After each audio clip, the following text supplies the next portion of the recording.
que escribe el apóstol Pablo por ordenanza de Cristo. Es Cristo quien dicta estas cartas y está analizando, pues está viendo las 7 iglesias que están en Asia Menor, las 7 iglesias del primer siglo, y el Señor tiene algo que decirles. Entonces, de hecho ya se lo pongo, si no hay que pedir. Bueno, entonces, ¿qué estamos haciendo? Vamos a hacer una breve recapitulación. Nosotros, semana con semana, les vamos entregando a ustedes una tarjeta. Hemos dicho que vamos a tener un premio, un detalle para quien tenga al final de la serie las 7 tarjetas, son 7. Si usted dice, me falta una, la hermana ahí les sabe que es 50 pesos. Puede hacer caso, yo les estaba dando un 10, no se puede conmigo. No es cierto. Yo tengo algunas, no tengo ya muchas, pero sí tengo, por ejemplo, de eso me quedan como 2. Y si usted quiere tenerlas más que por el premio para quedárselas, pues puede acercarse conmigo. Pero ahorita Xochitl nos va a hacer el favor de entregarle a cada uno después de la tarjetita. Y este sermón va a ser diferente, hermano, porque yo traigo, usted ha visto que está la fiebre de Panini, la fiebre mundial, ¿no? Y es curioso porque esa serie o esa colección de tarjetas tiene extra stickers. Entonces, si has escuchado eso, es decir, que uno puede comprar todos los álbumes, todos los sobres, pegar todas las tarjetas que vienen, pero de repente se da cuenta que faltan tarjetas. ¿Y cómo las consiguen? Bueno, si uno compra 2 cocas, más no sé cuánto, le dan otros sobres que son las tarjetas de coca. Esos son los extra stickers. Yo hoy tengo 4 extra stickers, hermanos. Voy a estar haciendo una serie de preguntas y no sé, vamos a ver qué buena vista tienen todos. Este es nuestro extra sticker del día de hoy. ¿Lo alcanzan a ver?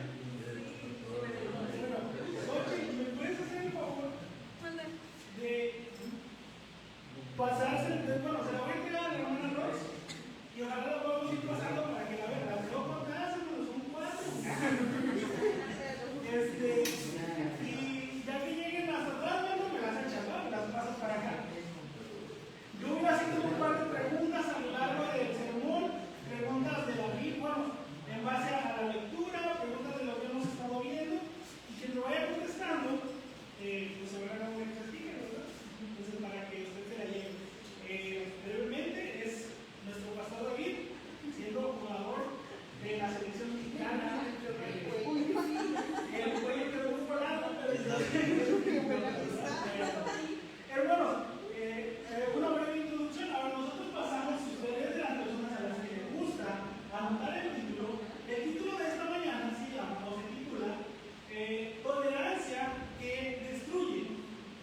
Más en concreto, ahora vamos a pasar a la carta que Cristo escribe a la iglesia en Tiatira. Y voy a invitar, si usted puede abrir su Biblia junto conmigo, vamos a leer Apocalipsis, capítulo 2, y vamos a leer el versículo 18 en adelante. La siguiente semana el sticker va a ser manera.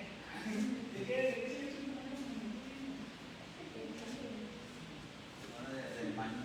De Alemania, sí, es que las trae la casa manera. No, sí, Vamos a salir de aquí. Faltan José y los de Leonas. Entonces, dice la palabra, yo voy a repetir en voz alta para usted que va siguiendo con su lista. Terminando, hacemos una oración, ¿ok? Dice la palabra de la siguiente manera: escribe al ángel de la iglesia en Tiatira. Breve recapitulación: el ángel es el predicador de la iglesia. Cristo está hablando de escribirle al predicador de la iglesia en Tiatira. El Hijo de Dios, el que tiene ojos como llama de fuego y pies semejante al bronce bruñido, dice esto: yo conozco tus obras, amor, fe y servicio y tu paciencia, y que tus obras postreras son más que las primeras. Pero tengo unas pocas cosas contra ti, que toleras a esa mujer que se dice profetiza, que toleras que esa mujer que se dice profetiza, enseñe y seduzca a mis siervos a fornicar y a comer cosas sacrificadas a los ídolos. Y le he dado tiempo para que se arrepienta, pero no quiere arrepentirse de su fornicación. He aquí yo la arrojo en cama y en gran tribulación a los que con ella adulteran. Si no se arrepiente,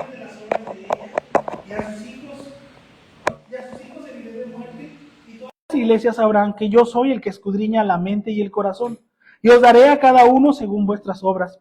Pero a vosotros y a los demás que están en Tiatira, a cuantos no tienen esa doctrina y no han conocido lo que ellos llaman profundidades de Satanás, yo os digo, no os impondré otra carga, pero lo que tenéis, retenedlo hasta que yo venga.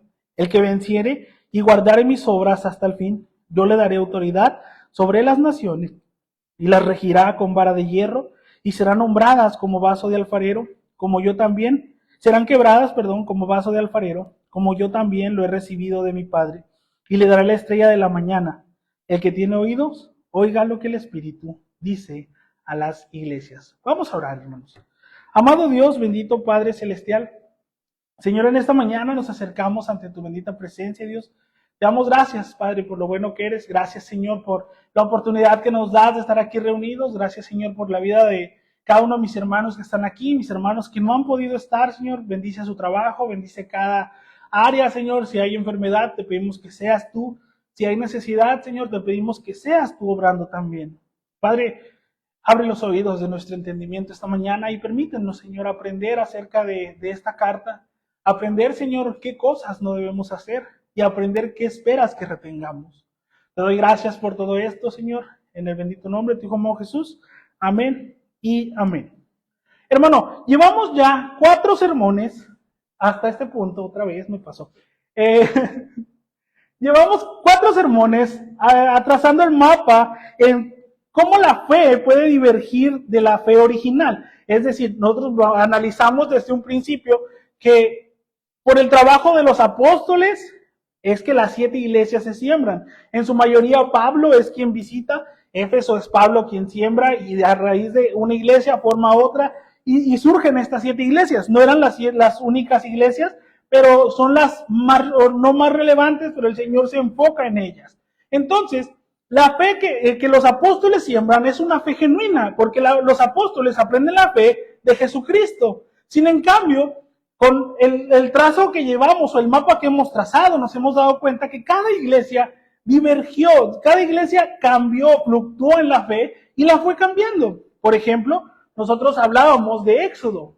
Éxodo es la fe que pierde amor sin perder ortodoxia. La iglesia en Éfeso parecía ser una iglesia muy buena. Jesús les dice, me gusta cómo retienen lo bueno, cómo han examinado a los falsos maestros, cómo prueban a los que dicen ser apóstoles. Pero una cosa tengo contra ti, le dice el Señor, que has olvidado tu primer amor. Es decir, ya no había amor en la iglesia, ya lo hacían porque así les enseñó Pablo, porque así Juan mismo enseñó, porque Timoteo quizás dijo, pero no era un amor genuino. Después, hermano, llegamos a la parte de Esmirna, la fe que resiste bajo presión sin ceder. Es la primera de las 7 cartas, o la primera de las 2 cartas que vamos a ver, que el Señor no le dice nada malo. Le dice a Esmirna, ustedes se han esforzado y tengo una mala noticia para ti. Vas a seguir padeciendo. Van a ir a la cárcel, pero le dice, van a ser por 10 días. Y aprendíamos que los 10 días significan un periodo limitado de tiempo. Es decir, lo que padeces no lo vas a padecer siempre. Va a llegar un punto en el que el Señor va a disipar ese sufrimiento. La tercera, hermanos, que veíamos era Pérgamo, la fe que negocia con el mundo. Eso lo veíamos hace 8 días. Una iglesia, hermano, que era pequeña y que había cedido ante muchas cosas. Había permitido que muchas cosas, y el Señor ataca justamente dos doctrinas que habían entrado a la iglesia, que es, aquí vamos a rifar el primer sticker. ¿Cuáles son las 2 doctrinas que miramos hace 8 días que el Señor ataca en la iglesia de Pérgamo? Las 2 doctrinas. El Señor señala a 2 personas que han metido su cuchara, a la doctrina. Uno es Balaam y el otro, los Nicolaitas. De hecho, es muy molado porque si quieren ninguna, pues me las quedo. No la quiero. Ahí, se la entrego, por favor. Ahí usted decide, hermana, ¿a quién se la entrega? Ok, entonces veíamos que el Señor ataca, dice, has permitido que la doctrina de Balaam, y nos viajábamos al Antiguo Testamento, cómo Balaam distrajo al pueblo de Israel, y lo mismo estaba sucediendo en la iglesia. Y los nicolaitas, no sabíamos quién eran, pero eran personas que estaban desviando la fe genuina. Ahora, hermano, nosotros nos vamos a enfocar, hoy llegamos a Tiatira, y vamos a hablar, si hace 8 días hablábamos, si Pérgamo nos mostró el peligro de la presión externa, es decir, el mundo que seduce desde afuera, hoy Tiatira nos muestra el peligro que viene desde adentro. ¿Sí nota la diferencia? Esmirna estaban recibiendo presión de afuera, y lo que acabamos de leer de la iglesia en Tiatira es que están adentro. Dice que hay una mujer, y ahorita vamos a esa historia, dice que esa mujer ha corrompido a la iglesia y se ha llevado a algunos a ser fornicarios. Y dice algo bien interesante: yo le he dado tiempo de que se arrepienta, pero ella no quiere arrepentirse. Es decir, había una persona, se señala o se le pone un nombre de mujer, pero no podemos asegurar que era una mujer. No vamos a caer en ese micromachismo. Lo que sí vamos a saber es que era una doctrina, la doctrina de Jezabel, que estaba imperando en la iglesia y estaba desviando la iglesia. Entonces, hermanos, para poder introducirnos a la carta, me gustaría contar una historia. Hace unos días, estaba yo mirando, ya anoche, estaba a punto de dormir, y dije, pues voy a ver un ratito TikTok. Me metí a ver TikTok, y me salió una noticia muy interesante. Mira, el 28 de mayo de este año, agentes de la Policía de Inteligencia, es decir, de la Fiscalía General de Justicia de la Ciudad de México, aprendieron a un hombre que se llama Uriel Arturo. Uriel tiene 19 años. Es conocido dentro de la Ciudad de México como el Tata. ¿Por qué la apodaron así? No sabemos. Pero mira, este hombre se dedicaba a delinquir. Él vendía droga y robaba motocicletas. Entonces, no sé si tú conoces a alguien así. Regularmente esas personas sienten o piensan que ya son intocables, que ya no hay nadie que les pueda decir algo. Y no era diferente con Uriel. Uriel se tomaba fotos y las subía a su Instagram posando con armas, se daba el lujo de etiquetar a la policía de la Ciudad de México y los insultaba en sus historias. Imagínate el grado de desfachatez de este hombre. En sus estados de WhatsApp, recabaron en un estado de WhatsApp, y el hombre va en una moto y le pone: miren lo que me acabo de robar. Así, él andaba ahí, no se andaba ocultando. Una noche, hermano, este joven, iba en la calle, iba en la carretera, cuando un carro sin querer se le metió. ¿Qué crees que pasó? Se enojó, sacó un arma y valió el carro. Lo que él no contaba es que en el carro viajaba un niño de 13 años, al cual hirió. A lo mejor su intención no fue matar al conductor del carro, no fue agredir a nadie o dañar de esa manera a alguien. Sin en cambio, hirió a un niño de 13 años. El padre llevó a su niño al hospital, llegó la policía, empezaron y lo agarraron. Bueno, a este hombre lo agarraron por un robo que había hecho. Al otro día andaba robando y se hizo viral un video donde llega a robar una moto y dispara al piso para poder robarle la moto al hombre. Entonces, la policía se coordina, lo pescan y lo llevan. Pero tú sabes que en México el sistema judicial es un poco dudoso. Entonces lo que sucede, primero es aprendido por ese robo y lo sueltan. Al hombre no hay nada, no procede, y lo sueltan. Y una noche el video enfoca cómo este joven va saliendo y va sonriendo, va contento porque piensa que ya libró la hazaña, que él ya volvió a salirse sin ningún daño, ¿verdad? Lo que no contaba es muy gracioso porque él va caminando, sus papás lo están esperando, imagínate, papás lo están esperando, él va caminando, va sonriendo, cuando de repente de los carros sale la fiscalía, porque ahora por lo que lo iban a prender era por el delito de homicidio en grado de tentativa. Ese ya es un delito más grave, eso es un delito más fuerte y es a un menor, al niño de 13 años. Entonces es bien gracioso porque este hombre que aparentaba ser un hombre rudo, que tenía un apodo de alguien grande, el Tata, cuando ve que la fiscalía lo aprensa, se pesca un poste y comienza a gritar: mamá, mamá, no hice nada. Y se escucha cómo la voz se le quiebra. Te lo prometo, es muy gracioso. Y yo, la noticia, la reportera parecía que le tenía un coraje porque se refería a él muy, muy, muy mal. Pero es muy gracioso porque el hombre rudo dejó de ser ese hombre rudo. ¿Qué tiene que ver esta historia con nuestra historia, con nuestro pasaje? Yo lo vi, hermano, cuando miraba esto, y miré, porque cuando los policías de la fiscalía salen y lo comienzan a agarrar, uno esperaría que los papás se iban a mantener al margen, porque su hijo está acusado de algo grave. Su hijo, hay pruebas de que su hijo está metido en malos pasos. Yo no soy papá. Mi mamá mucho me ha dicho, es que a ti te falta que tengas un hijo para que sepas el amor de un padre. Pero en mi mente no puede concebir un padre solapando a su hijo haciendo esto. Me quedé pensando, ¿qué pensaron los padres cuando el joven llegó con una moto y al otro día con otra moto? Cuando empezaron a ver que había dinero, cuando empezó a subir sus historias con armas y alguien llegó, tú sabes que las vecinas son muy comunicativas, y la vecina llegó y le habrá dicho a su mamá, ¿ya viste que Uriel trae mucho dinero? ¿O ya viste que Uriel sube fotos con armas? ¿Ya sabes que anda en el punto vendiendo? ¿Qué habrá pasado por la mente de la mamá? Y me puse a investigar. La psicología, hermanos, describe esta escena como habilitación, o en inglés se le llama enabling. Es decir, el proceso silencioso por el que el amor genuino de alguien cercano a una persona con comportamientos destructivos se convierte sin intención consciente en complicidad. Es decir, el amor de la madre y del padre fue tan grande por Uriel que se volvieron cómplices de lo que hacía.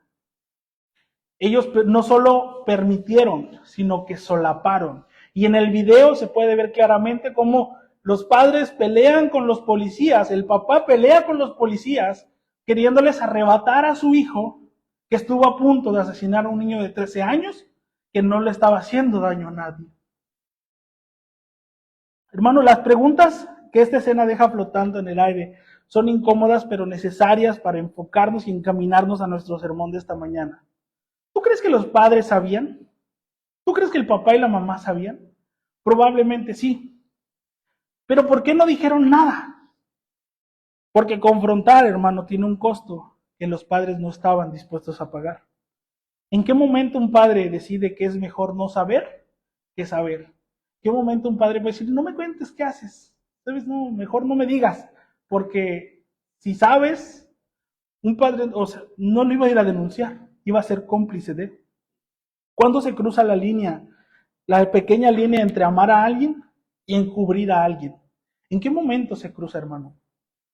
¿Qué les costó más, confrontarlo a tiempo o estar preparados afuera para ayudarlo el día que fue reaprendido? ¿Tú recuerdas que yo algo que te he estado diciendo a lo largo de la serie es que tú tienes que buscar tener conversaciones incómodas? Yo lo he repetido varias veces. ¿Cómo te va con ello? ¿Cómo vas con esas conversaciones que no quieres tener, pero que tienes que tener? Yo lo compartía el otro día con la hermana Marisol y la hermana Rox. He comenzado a tenerlas. He comenzado a decirle a personas más cerca o más en concreto a mi hermano, tú necesitas a Cristo y lo que estás viviendo, la vida que estás viviendo no es la vida correcta. Y les decía, es bien interesante porque yo como le tengo que decir, tú tienes que dejarte de 500 pesos un día, no trabajar ese día, no ganar 500 pesos, ir a la iglesia y confiar que Dios va a suplir. Y en el corazón de mi hermano, siendo un padre, sabiendo que sus hijos no entienden de si hay o no, no puede entrar esa mente, no entra esa idea. Es bien interesante y yo he hablado con él. Pero justo cuando estaba preparando este sermón vino a mi mente una historia. Hace algunos años, allá por el 2019 habrá sido, sí, fue cuando nos conocimos, ¿no? 2019. Yo estaba viviendo en el Estado de México, estaba trabajando en el Estado de México.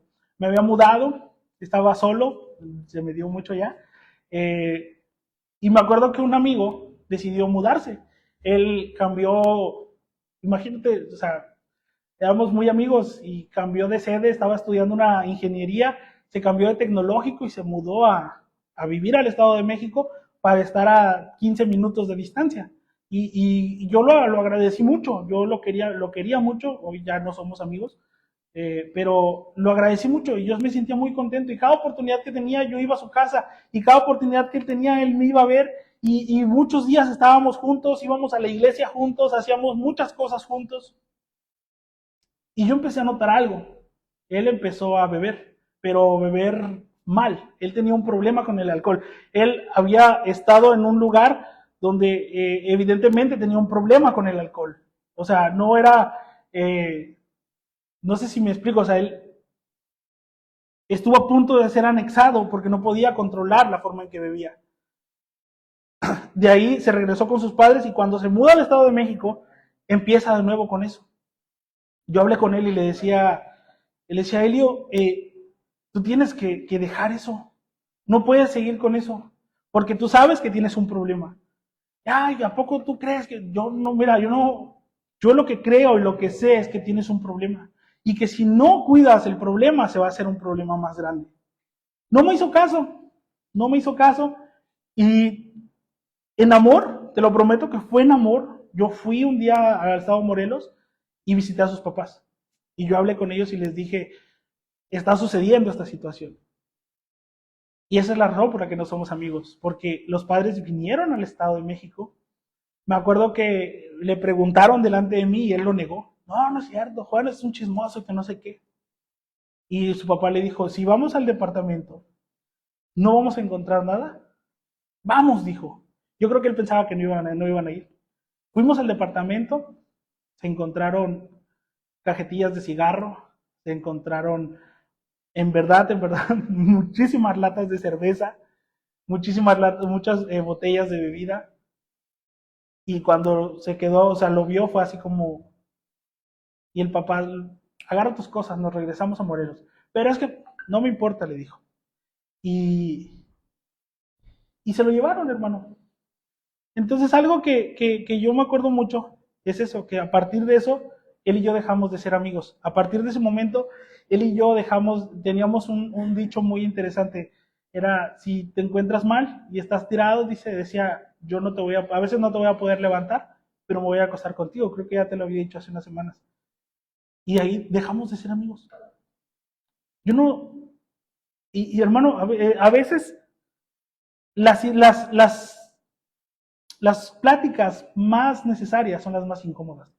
Van a resultar bien, no siempre. Entonces es el caso, hermano, pero justamente el caso del Tata y se complementan mucho. ¿Por qué? Porque por un lado, unos padres permitieron que el hijo se destruyera y por otro lado, muchas veces uno no está dispuesto a aceptar una corrección. Ese es el punto de lo que vamos a ver en Tiatira. Y me gustaría hablarte un poco acerca de quiénes son o quién es la iglesia en Tiatira. Mira, Tiatira, hermano, es la iglesia más pequeña e insignificante de las 7 ciudades. Y sin embargo, pregunta extra sticker. ¿Qué podrían decirme que tiene esta iglesia diferente a esta carta? La carta que acabamos de leer, puedes ver tu Biblia. ¿Cuál es la diferencia de esta carta a las otras 3 anteriores y las 3 que siguen? ¿Qué hay de diferente? Son tolerantes al pecado. Es que eso se repite constantemente en las otras cartas, hermano. Hay algo más sencillo. Algo ahí, si tú ves tu Biblia, lo puedes ver. No es, te lo prometo, no es doctrinal, no es neumatológico, es algo muy sencillo. Extra sticker a la 1, extra sticker a las 2. ¿Hay algo diferente de esta carta? La carta escrita tal cual, diferente a las 3 que ya vimos y diferente a las 3 que siguen. Bueno, yo veo que no sé si que se le dará una piedra blanca y el otro que le dará hasta de la mañana. Bueno, cada es más sencillo que eso, hermana. No es algo de la esencia de la carta, es algo más. Es la más larga. ¿Quién se quedó se quedó la hermana Estrella? Bueno, entonces te toca. Yo que dije, si ya te ganaste 2, pues no te vas a ganar 2, ¿verdad? Hermanos, ¿se las pueden pasar, por favor? Gracias. Tiatira, hermanos, es la iglesia más pequeña, es la iglesia más insignificante, sin embargo, recibe la carta más larga de las 7. Eso en sí mismo nos dice algo, eso nos dice, hay un significado oculto en. Hermano, Tiatira era una ciudad conocida principalmente por sus gremios comerciales. Había gremios de tejedores, había tinteros, había ceramistas, había curtidores, había mercaderes, es decir, el comercio era el pan de cada día para la iglesia o la gente en Tiatira.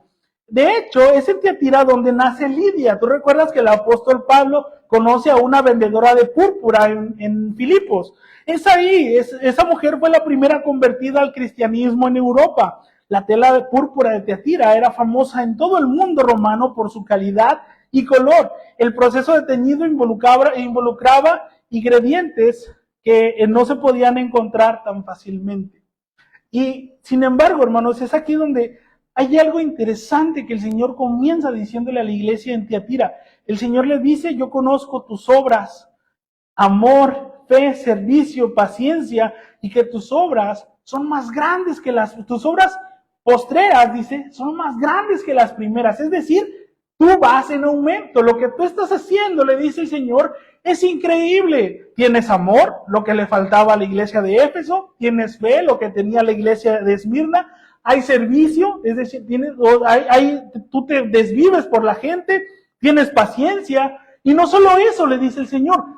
Las obras que haces son mayores. La iglesia está creciendo, va en la dirección correcta en casi todos los aspectos. No es una congregación que se ha enfriado ni que ha cedido por debilidad. Es una iglesia, hermano, que hasta aquí, si nosotros leyéramos esta parte de la Biblia y la cerráramos, veríamos una iglesia comprometida. Veríamos una iglesia genuinamente amorosa. Sin embargo, Cristo, con nosotros nos vamos a cerrar la Biblia ahí, vamos a seguir leyendo. Cristo tiene algo en su contra, una sola cosa. Sí, mira, esto se me pasó. Cada gremio tenía su propio Dios patrono, sus propias fiestas religiosas y sus propios rituales. Es decir, si tú querías ser comerciante de tela, tú tenías que adorar a un Dios. Si tú querías vender púrpura, tenías que hacer rituales a cierto Dios. Y bien, bueno, según los estudiosos se dice que no participar en los gremios significaba quedarse fuera del comercio. Hermano, hay algo que me llama mucho la atención y lo quiero resaltar aquí. ¿Tú has escuchado que muchos pastores o muchos predicadores interpretan en la Biblia un sello? Que dicen que Apocalipsis habla de un sello que va a ser marcado y no podrán ni vender ni comprar. Y dicen que un día los cristianos no vamos a poder ni vender ni comprar. Pero eso no está, no digo que no vaya a suceder, no me voy a atrever a decir no va a suceder, pero eso es algo que estaba pasando desde ese momento. El gremio, el ser parte de un gremio era tener ese sello. Y si tú no accedías a adorar al emperador como lo vimos con Pérgamo, no podías vender. Y más en concreto en Tiatira, si no adorabas al Dios patrono, no eras parte de ese gremio. Si no ibas, si no participabas de las fiestas paganas, no podías vender. Entonces, es algo que la iglesia ya se está enfrentando desde el primer siglo. Es algo que ya está sucediendo, una opresión real. Y el Señor les dice, yo conozco tus obras. Hermano, esta mañana, como ya es costumbre para nosotros, me gustaría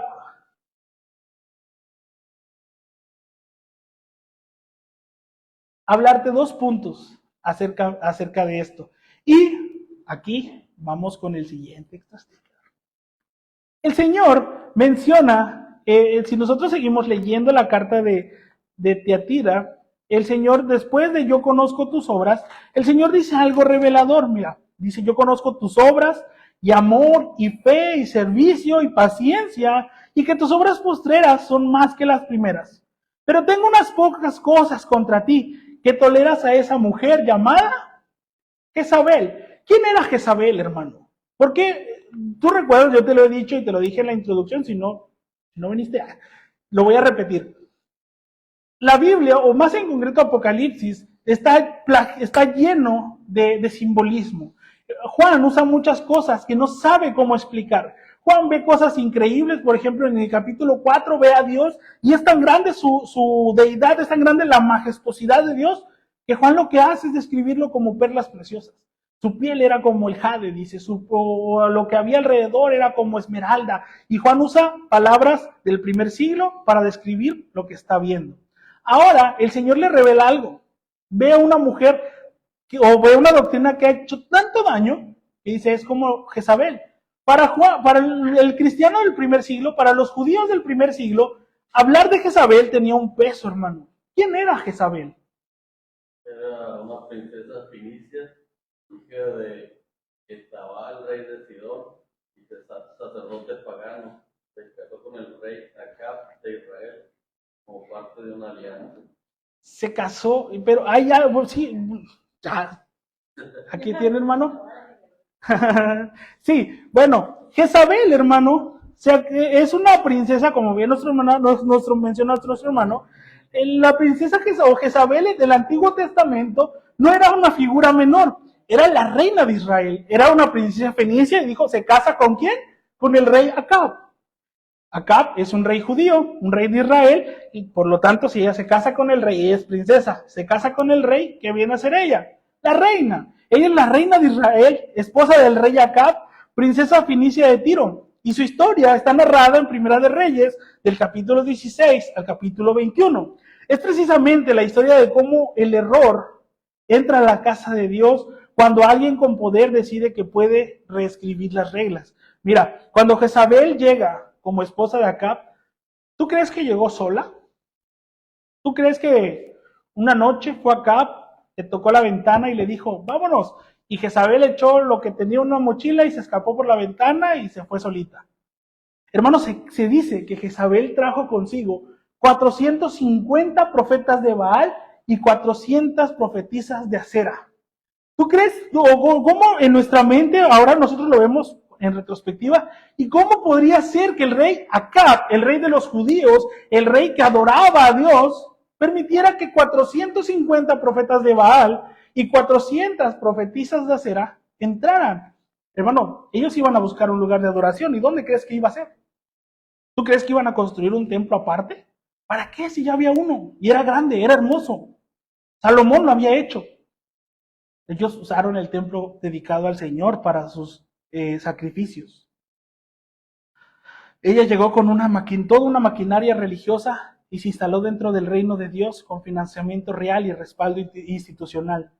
Sin embargo, hermano, lo más revelador de esta mujer llega en Primera de Reyes, capítulo 21. Ese capítulo narra un episodio muy interesante. Un hombre se llama Nabot y tiene una viña. Nabot, el rey Acab, viene e intenta negociar con él porque la viña está cerca de su palacio, porque la viña le gusta, pero esa viña es una herencia. El rey intenta comprar la herencia y Nabot le dice, no, rey, yo no puedo venderte mi herencia. Y a pesar de que es el rey, Nabot es firme en sus decisiones.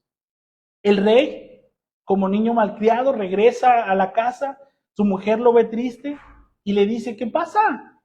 Y Acab le cuenta la historia. Acab vuelve deprimido como un niño al que no le dieron lo que quería. Jezabel toma el control y orquesta una acusación falsa. Le dice, ¿no eres tú el rey? Le dice a Acab, ¿no te vendieron la viña? ¿No eres tú el rey? ¿No tú puedes tomar lo que quieras?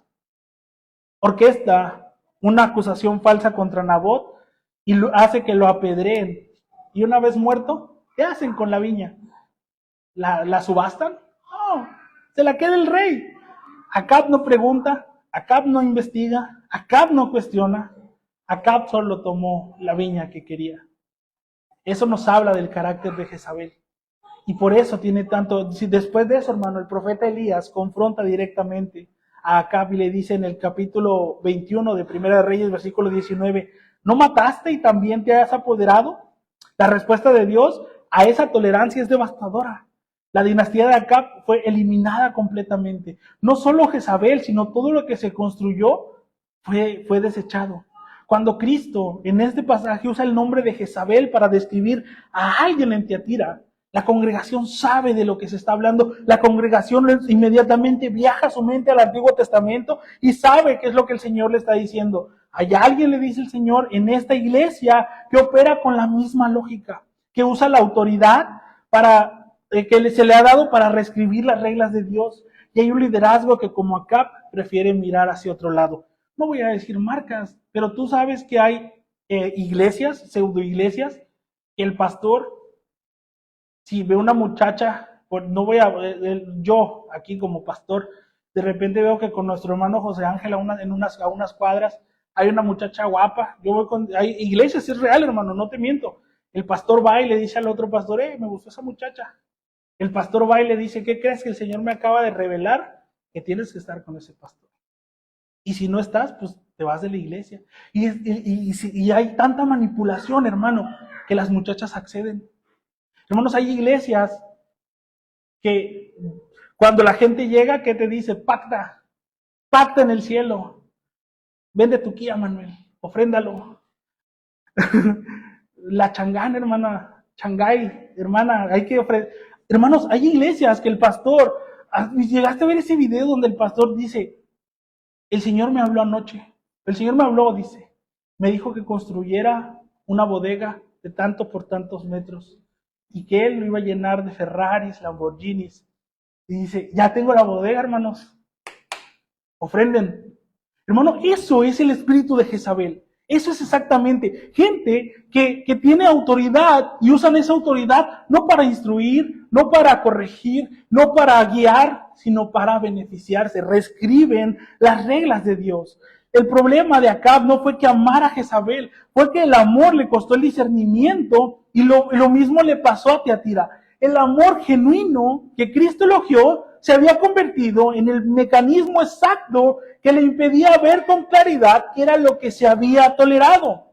En el versículo 20, hermano, nombra el problema con una precisión que no deja margen a la imaginación. El Señor le dice en el versículo 20, pero tengo unas pocas cosas contra ti, que toleras a esa mujer Jezabel que se dice profetiza y enseña y seduce a mis siervos a fornicar y a comer cosas sacrificadas a los ídolos.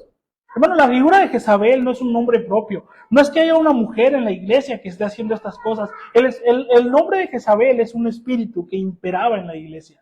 ¿Qué estaban haciendo? El Señor no lo redacta en sí, pero hay algo que está sucediendo y que merece la atención de Cristo. El Señor está viendo algo que no puede seguir y por eso interviene. Lo que Cristo señala, no solo la enseñanza de Jezabel, señala la respuesta de la iglesia ante esa enseñanza. ¿Qué le dice el Señor? El Señor le dice a la iglesia que toleran. Lo que Cristo señala no es la enseñanza de Jezabel, señala la respuesta de la iglesia ante esa enseñanza. El Señor dice, la toleran. El verbo que se usa, hermanos, aquí, en griego, abscesis, en griego, es el mismo que se usa en Éfeso para dejar el primer amor. Es decir, su significado más genuino es dejar de hacer, permitir o soltar el control. La iglesia en Tiatira, hermano, no adoptó la doctrina de Jezabel activamente, simplemente la dejó operar. Los padres del Tata no dijeron, vamos, haz, delinque, sino que su amor lo dejó, y cuando a lo mejor en algún punto quisieron intervenir. Yo no estoy señalando a los padres diciendo que son pésimas personas. A lo mejor lo dejaron operar tanto que cuando quisieron intervenir era demasiado tarde. Lo mismo está sucediendo en la iglesia. Yo pienso que dejaron que el Espíritu entrara, que dejaron que comenzaran a hacer estas cosas, y cuando querían operar ya no podían. Por eso tiene que intervenir el Señor. Cristo es quien tiene que intervenir. La iglesia en Tiatira, hermano, no adopta la doctrina de Jezabel, no dice, lo vamos a hacer, simplemente la toleran. Sin embargo, el versículo 21 señala, y le he dado tiempo para que se arrepienta, pero no quiere arrepentirse. ¿Te das cuenta? Cristo ya había intervenido, Cristo ya había dado oportunidad de corrección. El problema aquí, hermanos, no es la falta de señales, era la falta de respuesta de Jezabel. Jezabel no se había arrepentido y la iglesia seguía tolerándolo de todas las formas. El silencio acumulado había alcanzado un nivel donde ya ni la advertencia directa producía un cambio. ¿Qué había hecho el Señor? No lo sé, hermano. El Señor no dice, el Señor no relata concretamente qué hizo para poder intervenir antes. Lo que dice es que lo hizo, que el Señor ya había dado tiempo, el Señor ya había advertido y la iglesia no quería, el Espíritu no se quería ir. Hermano, la paradoja más incómoda de la carta de Tiatira es que la iglesia es amorosa. Eso no se contradice. Cristo lo dice. Y es precisamente ese amor mal entendido lo que lleva a tolerar lo intolerable. El crecimiento espiritual de Tiatira, su amor, su fe, su servicio, no la protegió del error. De hecho, puede verse atribuido a una iglesia que se enorgullece del amor. Una iglesia que se enorgullece de su amor puede confundir la confrontación necesaria con la falta de amor.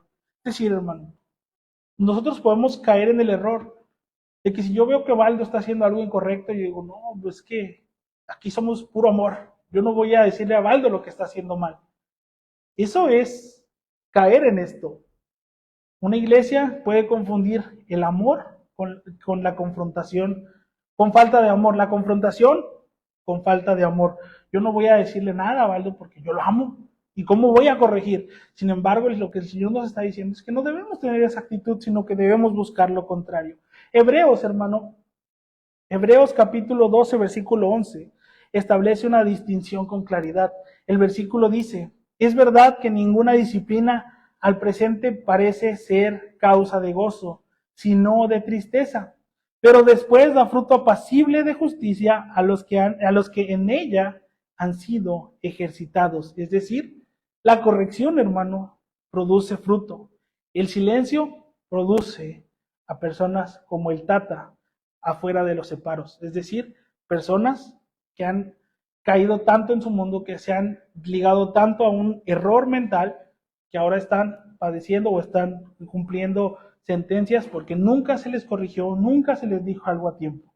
Hermano, yo soy fiel creyente que la iglesia debe tener ese espíritu de corrección.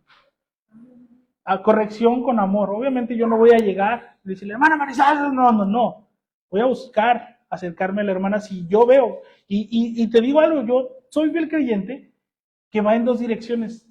Porque si ustedes también ven que algo estoy haciendo, pueden venir con confianza, con toda la confianza, pero con amor, no van a llegar a gritarme, ¿verdad? Y decir, la hermana ahí, no es cierto. No, pueden llegar y dijo, hermano, yo creo que aquí podemos, o sea, se puede mejorar, yo creo que esto no es correcto, sí, de verdad, pero hermano, con toda la confianza, si un día me ven haciendo algo erróneo, si un día me ven parado en la esquina, ustedes pueden venirme a decir, hermano, usted se está equivocando, usted está haciendo algo erróneo. Sí. Es importante, hermano, la corrección con amor salva vidas, la corrección con amor edifica, y la corrección va en doble sentido, va en dos sentidos, tanto para allá como para acá. Y aceptar la corrección, hermano, habla de madurez. Cuando cuando alguien exhorta, no, porque no necesariamente tengo que ser yo, pero cuando se exhorta, la madurez se ve reflejada. ¿Cómo tomamos la exhortación? ¿La tomamos bien? ¿La tomamos mal? ¿Ataque, crítica? Va a depender de nuestra relación con el Señor y la madurez que tengamos. Punto número 2, hermano. Gracia o traición. Aquí hay algo bien crítico, hermano, y quiero hablarte con todo el respeto, quiero contarte esto, o quiero hablar de esto con todo el respeto del mundo. No quisiera que me malentendieras, no quisiera que se saliera de contexto lo que voy a decir, porque a mí no me consta nada, yo no puedo asegurar nada, yo solo te voy a contar mi perspectiva. Yo trabajé, y fue donde justamente había conocido a David y Angélica hace muchos años. Waldo, todavía no. ¿Es ahí arriba, va? No te preocupes. Era una casa hogar, es un ministerio era un ministerio de casas hogares. Y es uno de los ministerios que yo creo, hermanos, es de los más delicados del mundo. ¿Por qué? Porque eran niños que ya venían violentados, física, mental y hasta sexualmente. Yo una vez te conté de un niño que conocí ahí, que tenía cicatrices en toda la cara y en la lengua, porque su abuela lo cortaba. Y como ese caso, de una noche me acuerdo, yo quería conectar con un muchacho y no sabía, porque, o sea, él era muy reacio, no quería que nadie le hablara y siempre caminaba sintiéndose Juan Camané. Y cuando yo me acercaba y le decía, oye Fer, quítate, y siempre muy mal hablado. Y yo quería entenderlo, y una vez me prestaron una computadora con todos los casos. Me acuerdo que como a las 6 de la tarde me puse a leer, y me pasé como 5 horas leyendo. Eran como a las 12, cerca de las 12 de la noche, y yo estaba en la oficina todavía, y estaba llorando, porque mi mente no podía entender cómo la gente puede hacer tanto daño. Hace como un año, hermano, aproximadamente, esa institución fue cerrada. hubo varias acusaciones de violación, tal cual, de violencia sexual. Y como te digo, yo no te podría asegurar. Hay un hermano en la cárcel que yo lo conocí, yo lo vi con las muchachas, y las muchachas lo querían mucho. Pero en las pruebas salió positivo el abuso. O sea, cuando se hace la investigación, todo demuestra que sí hubo abuso. Pero yo caigo en lo mismo, o sea, a mí me cuesta porque yo lo vi, no me lo contaron, yo lo conocí. Lo trágico de esto, hermano, es que cuando la gente ve esto, institución cristiana acusada de abuso, ¿qué crees que hicieron? Los medios amarillistas atacaron, buscaron gente, recabaron testimonios y hicieron un documental. Y en el documental salía algo bien interesante. Que esos abusos, o varios abusos, se reportaron muchos años atrás y nunca se hizo nada. Se reportaron, dice, hay muchachas en ese documental que dicen, es que yo hablé y yo fui a decir y me dijeron que me tenía que callar, o me dijeron que luego lo íbamos a checar, o me dijeron que no había pruebas suficientes, pero yo lo viví, decían. Muchachas que yo conocí, yo tenía el trabajo ahí yo daba devocionales en todas las casas. Yo tenía trato directo con todas las muchachas. Una vez al mes viajaba al estado de Puebla porque allá había 2 casas más y conocía a todos los jóvenes. Y cuando vi esa acusación, yo me quebré. Porque justamente la traición viene así. El no hacer, el no decir, el permitir. Cristo no se limita a señalar el error de Teatira, sino que anuncia consecuencias específicas en los versículos 22 y 23. He aquí, yo la arrojo en la cama y en gran tribulación a los que con ella adulteran. Si no se arrepienten de las obras de ella, y a sus hijos heriré de muerte, y todas las iglesias sabrán que yo soy el que escudriña la mente y el corazón, y os daré a cada uno según vuestras obras. Hermano, hay 3 realidades que aparecen en este texto y que se establecen con claridad. La primera de ellas es que el pecado tolerado tiene consecuencias colectivas. No solo para Jezabel, o no solo Jezabel está enfrentando un juicio aquí, sino también los que han participado en las enseñanzas, los que lo han tolerado, los que han protegido, los expone. Cristo expone. El menor de 13 años de la historia que te conté hace un momento en el carro, el niño no eligió estar ahí. Sin embargo, los que siguieron a Jezabel sí elegían seguirla. Las consecuencias de una decisión, hermanos, son graves. Y aquí el pecado tolerado tiene consecuencias colectivas. La segunda verdad que se establece aquí, hermanos, es que Cristo escudriña la mente y el corazón. Y yo no sé tú, pero este es uno de los pasajes que lo voy a decir tal cual. A mí me aterra escuchar eso. ¿Has escuchado la frase que muchos dicen, es que solo Dios puede juzgarme? Muchachas desenfrenadas, y cuando alguien les dice, es que tú te estás aportando mal, solo Dios puede juzgarme. Hermano, ¿realmente queremos ser juzgados por Dios? ¿Realmente quisiéramos nosotros ser juzgados por Dios? La Biblia dice que Dios es amor, pero también lo señala como fuego consumidor. Y Cristo dice, Él examina, Él escudriña la mente y el corazón. Es decir, nosotros podemos venir a la iglesia y aparentar ser buenos cristianos. Decía un hermano, podemos alabar con pose pentecostal número 3, levantando las manos. Pero Cristo ve mi corazón. Y a mí eso me aterra, te lo prometo. No es porque lleve doble vida, no es porque lleve una vida desenfrenada, hermano, pero me aterra pensar que el Señor ve cosas que yo no quisiera que nadie viera, mucho menos Él. Y Él las ve.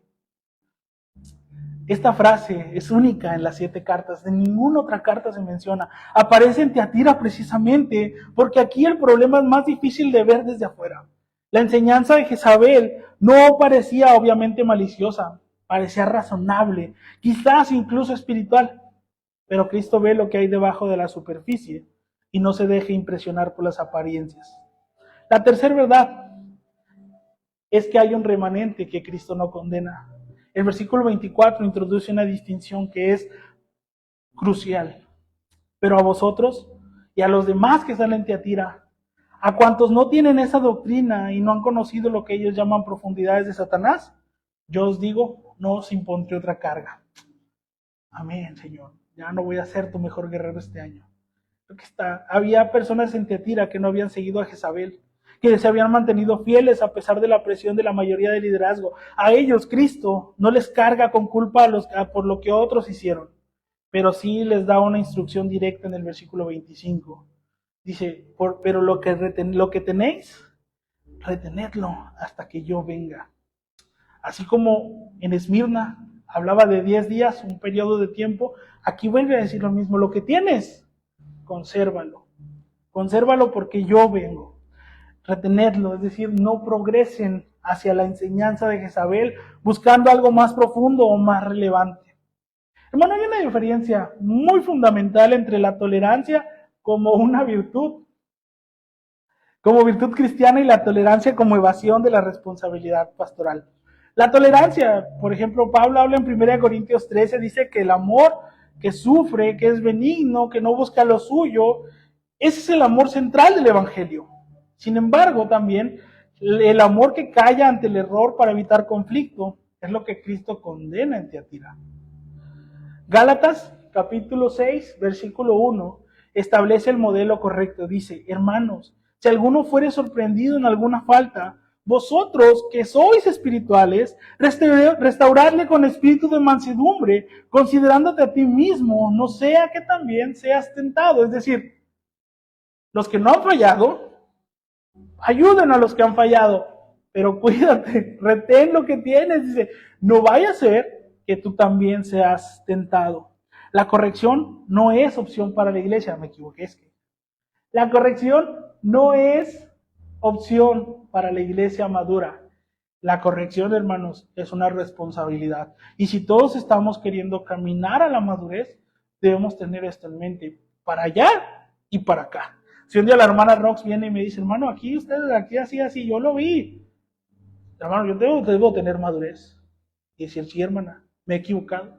¿Por qué? Porque Pablo dice, ¿para qué es la confrontación? ¿Para qué es la corrección? ¿Para evidenciar? Pablo lo acaba de decir, dice, si alguno fuere sorprendido en una falta, vosotros que sois espirituales, restáurenle. Porque eso es lo importante. ¿Vamos a fallar, hermanos? ¿Quién está exento de fallar? Nadie. Todos podemos fallar. Lo importante es no quedarnos ahí. Lo que Tiatira había hecho era exactamente lo contrario.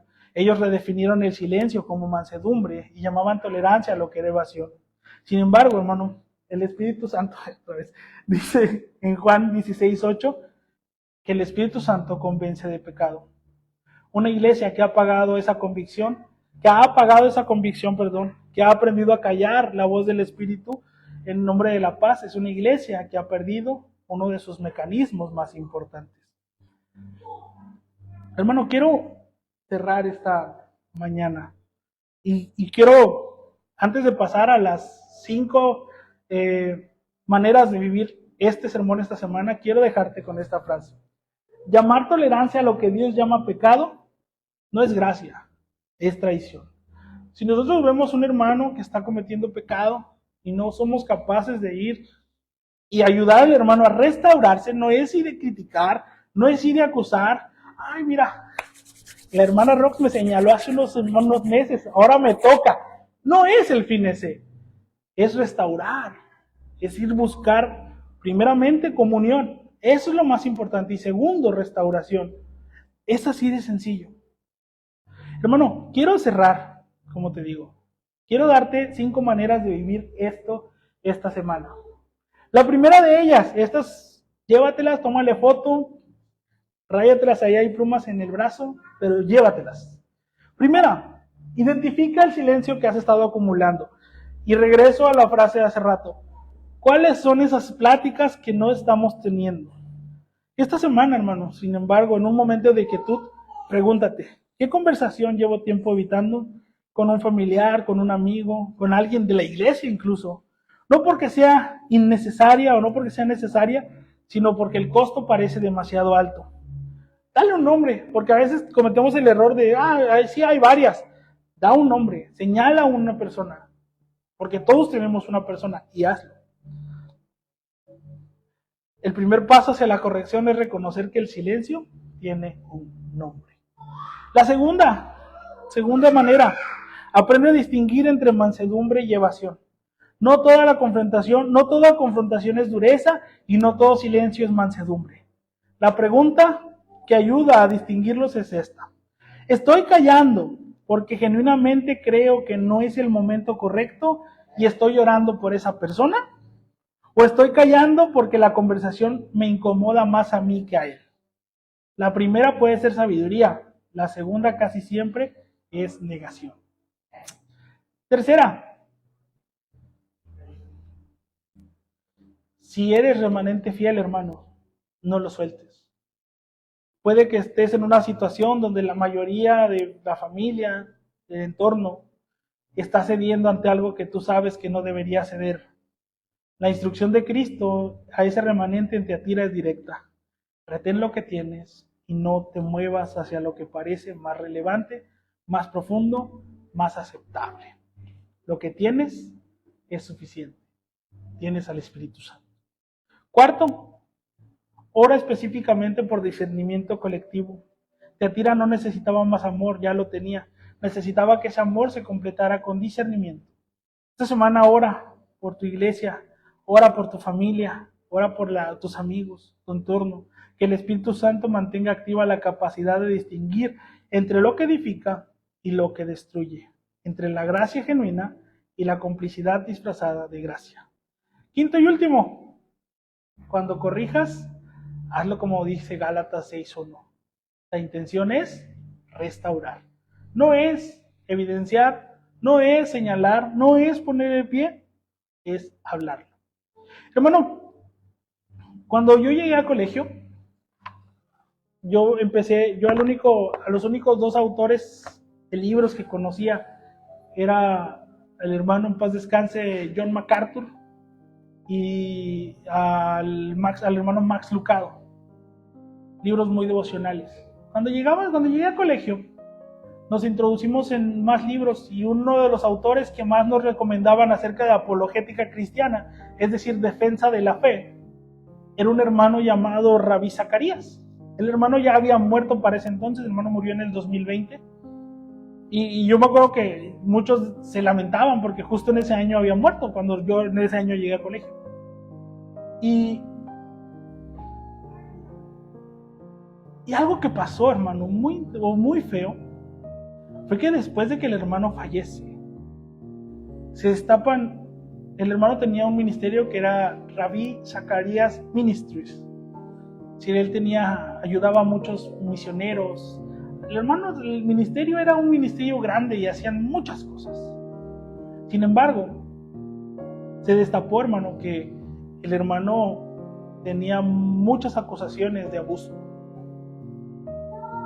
Tenía muchas acusaciones de desviar recursos, es decir, los recursos que llegaban a la iglesia y al ministerio, él los usaba para viajar a lugares y contratar prostitutas, para pagarle a muchas mujeres que se callaran porque el hermano había abusado de ellas. Lo más curioso, hermano, es que en el 2017, 3 años de que el hermano muriera,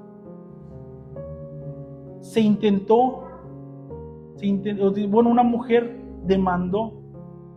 ¿Y sabes qué hicieron las personas líderes de ese ministerio? Así que le pagaron $180,000 a la mujer para que guardara silencio. Desvío de recursos. El hermano, hermano, es algo bien trágico lo que te voy a decir. Porque el hermano murió y no fue restaurado. Y las cosas se dicen como son y no pasa nada. El hermano murió en el 2020 y no hubo restauración. Porque las personas que estaban a su alrededor no pudieron ir y decirle: Rabí, estás equivocando, te estás haciendo algo mal aquí. Lo dejaron. Hay que callar a esa mujer. Ahí van cientos de miles de dólares. Hermano, la restauración va más allá. Va más allá de solo confrontar. La restauración salva. La corrección te asegura que la persona que tú corrijas es alguien que vas a ver el día de mañana en el cielo. Yo no sé a quién sea tu plática incómoda. Yo la tengo, la tengo. Yo hoy por hoy es mi hermano, porque es mi hermano mayor. Hemos vivido tantas cosas juntos. Estudiamos juntos, nos llevamos un año por un error en su registro. Trabajamos juntos, nuestro primer trabajo fue juntos. Yo lo vi casarse, yo conocí primero, yo le presenté prácticamente a su esposa. Y a mí me duele ver a mi hermano hoy alejado. Si yo lo nombro hoy, es Jonathan. Yo con Jonathan tengo que ir a decirle, Chino, estás regando. Y me duele porque es mi hermano. ¿Y cómo yo le puedo decir, Chino, tienes que creerle al Señor? No sé cómo decírselo. No sé cómo decirle, no vayas a trabajar hoy y ve a la iglesia. Y el Señor va a suplir. Yo sé que el Señor suple y yo lo he experimentado, pero no sé cómo llevarlo con Él y decirle, créelo, porque el Señor lo va a hacer. Te lo prometo que es algo que me ha robado el sueño, que no es mentira.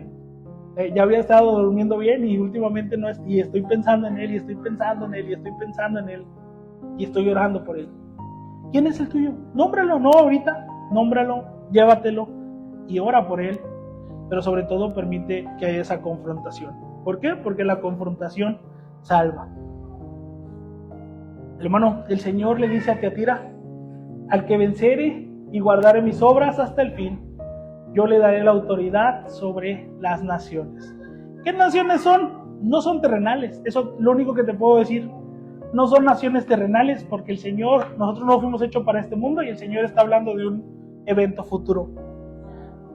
Lo que sí te puedo decir es que si somos el remanente tenemos que buscar retenerlo hasta el fin. Vamos a orar.